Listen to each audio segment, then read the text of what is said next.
Medical importance. तो सबसे पहली बात, प्रोटीन्स मेन स्ट्रक्चरल कंपोनेंट्स होते हैं ऑफ द साइटोस्केलेटन। प्रोटीन्स जो होते हैं ना, मेन स्ट्रक्चरल कंपोनेंट्स होते हैं साइटोस्केलेटन। साइटोस्केलेटन क्या भला होती है? What is cytoskeleton?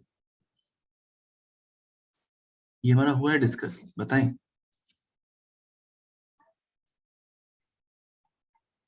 Cytoskeleton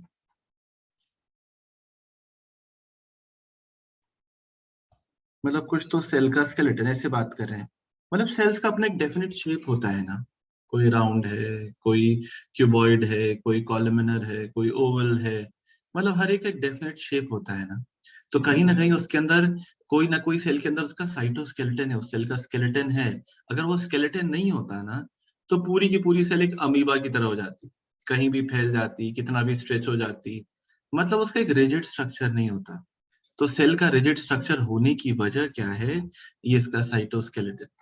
cytoskeleton में बेसिकली आपने सुना होगा कुछ तो वो 3 तरह के फाइबर्स आते हैं। किसी को याद है सेल का साइटोस्केलेटन? कुछ तो फिलामेंट्स थे, किसी को नाम याद आ रहा है?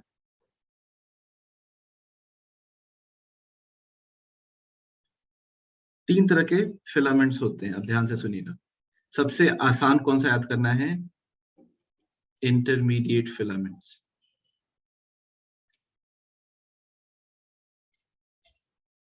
इसका डायमीटर याद करना सबसे आसान है। मुझे एक बात बताइए, अगर बोलते हैं कोई इंटरमीडिएट पास कर लिया है, तो वो कौन सी क्लास की बात कर रहे हैं? Second. Second, okay fine.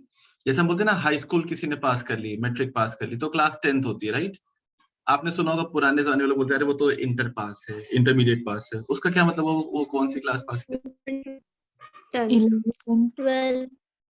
12th। 11th 12th, right. तो कोई इंटरमीडिएट पास है मतलब वो 12th पास है। कोई 10th पास है तो सिर्फ हाई स्कूल पास है। ठीक। सो इंटरमीडिएट फिलामेंट्स का जो डायमेंशन होता है ना, वो कितना होता है? 12 से 23 नैनोमीटर। ये आपको याद रहेगा। इंटरमीडिएट फिलामेंट्स क्या है? 12 से 23 नैनो। अभी मैं बता रहा हूँ इसका मतलब क्या है, बस आप ये देख लें किस किस का बना है। अच्छा, इंटरमीडिएट मतलब जो एक तरह से हो जाए 12th पास किया, तो डायमेंशन हो गया 12 से 23 नैनोमीटर। अब इसको याद रखने का तरीका क्या है? अभी जो आपने पहले इसके जस्ट बोला था, इंटरमीडिएट यानी मतलब लगभग मान के चलें कि बीच का है, इसके ऊपर भी कुछ होगा, इसके नीचे भी कुछ होगा। इंटरमीडिएट से साइज में जो छोटे फिलामेंट्स होते हैं, उनको बोलते हैं माइक्रोफिलामेंट्स। उनको बोलते हैं क्या? माइक्रोफिलामेंट्स। इनका डायमेंशन होता है 6 से 12 नैनोमीटर। ये होते हैं माइक्रोफिलामेंट्स। और इंटरमीडिएट से जो बड़े होते हैं, उनको क्या बोलते हैं? माइक्रोट्यूब्यूल्स। ये होते हैं 13 mm से ऊपर, सॉरी 23 mm से ऊपर। 12 से 23 mm था नहीं, तो ये कितना हो गया? 23 mm के ऊपर।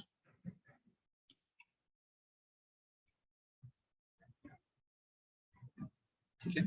ये क्या बता रहा था मैं आपको? सपोज ये एक सेल है, ठीक है। छोटे छोटे ना ऐसे धागे होते हैं या थ्रेड्स होते हैं जो सेल को अपनी जगह रखते हैं। इनको बोलते हैं सेल का स्केलेटन। इनको क्या बोलते हैं? सेल का स्केलेटन या साइटोस्केलेटन। ये साइटोस्केलेटन तीन फाइबर्स का बना होता है, 3 धागों का। छोटे वाले को बोलते हैं माइक्रो फिलामेंट्स, इससे ऊपर को बोलते हैं इंटरमीडिएट फिलामेंट्स, 10+2 बोलते थे अपन, और इसके ऊपर को बोलते हैं माइक्रो ट्यूब्यूल्स। ये 3 तरह के धागे होते हैं जो बेसिकली सेल का रिजिडिटी, सेल का स्ट्रक्चर मेंटेन करते हैं। और ये साइटोस्केलेटन के बेसिकली ये जो माइक्रोफिलामेंट्स है, इंटरमीडिएट फिलामेंट्स है या माइक्रोट्यूब्यूल्स हैं, ये बेसिकली प्रोटीन से बने होते हैं। तो प्रोटीन क्या है? मेन स्ट्रक्चरल कंपोनेंट है साइटोस्केलेटन का। अभी आपसे कोई पूछे साइटोस्केलेटन क्या होता है, किन फाइबर्स का बना होता है, आप बता सकते हैं ना?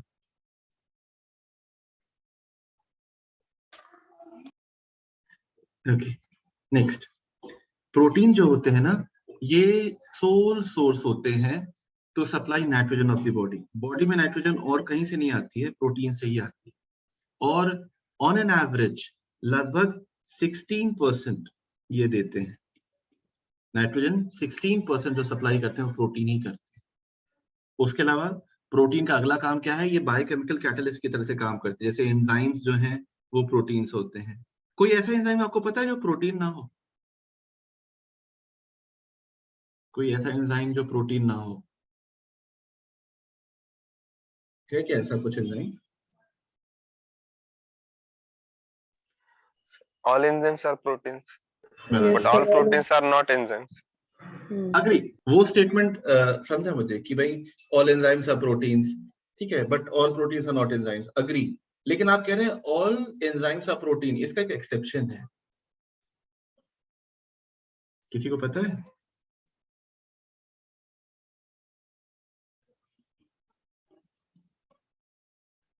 No one? So ribozymes. Ribozymes, very good.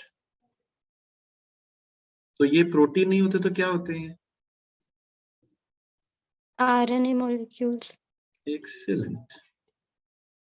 सारे के सारे एंजाइम्स प्रोटीन होते हैं, agree, but everything has an exception. Same goes with enzymes. Ribozymes एक ऐसे एंजाइम है जो प्रोटीन नहीं होते, ये आरएनए मॉलिक्यूल होते हैं, इनको बोलते हैं राइबोजाइम्स। ठीक है, एंजाइम जब पढ़ाऊंगा तो ये सब आएगा सामने। ठीक, अगला फंक्शन है, प्रोटीन को हम इम्यूनोग्लोबुलिन्स भी बोलते हैं। जो कुछ ऐसे इम्यूनोग्लोबुलिन्स हैं, आईजीजी, आईजीए, ये सब ये भी तो प्रोटीन ही है। तो proteins known as immunoglobulins, they serve as the first line of defence against bacterial and viral infections. Immunoglobulins bacteria और वायरस जब अटैक करते हैं ना, तो काफी ज्यादा बढ़ जाते हैं। ठीक है, तो एक फंक्शन प्रोटीन का क्या है? Defence system, defence mechanism. फिर कुछ हार्मोन भी होते हैं प्रोटीन जैसे नेचर के, जैसे इंसुलिन। तो जो प्रोटीन वाले हार्मोन होते हैं, स्टेरॉइड हार्मोन के जैसे स्टेरॉइड हार्मोन है वैसे प्रोटीन हार्मोन है। तो दोनों में बेसिक डिफरेंस क्या है? प्रोटीन हार्मोन किधर काम करता है? सेल के बाहर रिसेप्टर्स होते हैं, सेल के अंदर रिसेप्टर्स होते हैं प्रोटीन के? सेल मेम्ब्रेन में, सेल मेम्ब्रेन के ऊपर होते हैं। और स्टेरॉइड हार्मोन के साइटोप्लाज्म में, न्यूक्लियस, साइटोप्लाज्म में, न्यूक्लियस में। Right right.